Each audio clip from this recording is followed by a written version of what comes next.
Last week I chose a TED Talk that reminded me of a situation that my wife is facing at her workplace. This week I'm going to make suggestions on how her organization can make transformational changes and make the overall working environment much more comfortable for her and all the rest of her fellow employees. First, I'll start by giving a brief synopsis of the situation. My wife works for a private child welfare organization that I will not name. Her specific branch of the organization is in real turmoil because of a number of different things. First, people in one department are not as productive as they should be, which is holding other departments back from making their deadlines. There's gossip running rampant throughout the branch, and there's a small group of people within the organization that are dominating the working environment with their negative energy, which is enabled and facilitated by their direct supervisor. Finally, the director of the branch has been unwilling to make any changes or correct behavior of that supervisor because of her tenure with the organization. However, this individual's actions are not in any way, shape, or form in alignment with the organization's core values or beliefs.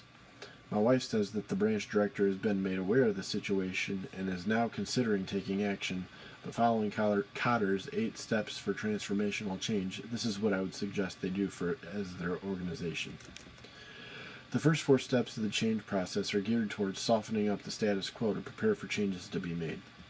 The first step of the change process is to establish a sense of urgency.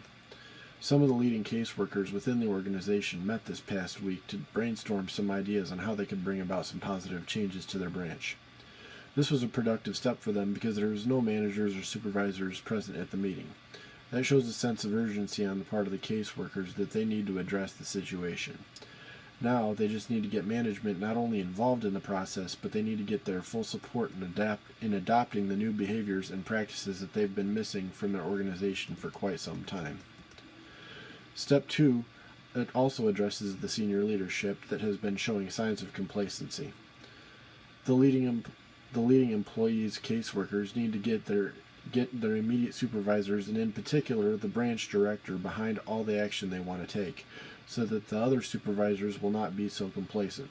The leading case managers in the organization have developed a vision to be supported by their supervisors in eliminating the division that exists between the departments. This is going to take the direct supervision and enthusiasm of the director to oversee the supervisors on a daily basis to ensure that this happens, because it is something that has been missing for quite some time.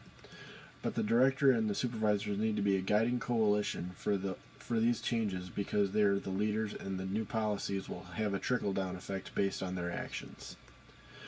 The vision set forth by the caseworkers is to have the full support of their supervisors within the core values of their organization. This includes abandoning the toxic values that have crept their way into the organization and created dissension between departments and between many of the workers that are ultimately on the same team. For a functional office team, this is something that seems very simple and basic, but this is a very toxic and dysfunctional situation and requires some careful consideration. I personally feel that the first move should be to have a sit-down with the supervisor in question that is facilitating the toxic behavior. A closed-door meeting needs to be held with that individual so that it's made clear that an immediate change is required on her part, or else she would need to be let go from the organization because her values no longer align with the organization. Then the workers that work under her would have a sit-down following that, where the same parameters would be set, and it would be made clear that their behavior is going to be no longer tolerated within the organization, and their ideals are creating a toxic environment, and it needs to be dealt with in some way because of a few bad apples are running the organization, and that's just not acceptable. In communicating the vision for change, a branch meeting would need to be held to announce the core standards of the organization would be re-implemented. The air would need to be cleared to let everyone know that the way things have been going recently will simply not be tolerated any further. Then an ideal picture of how things will be from here on out will be set forth, and that'll include supervisors doing what they're paid to do, and that is to keep an eye on all activity of their employees to make sure everyone is conducting business in an acceptable fashion.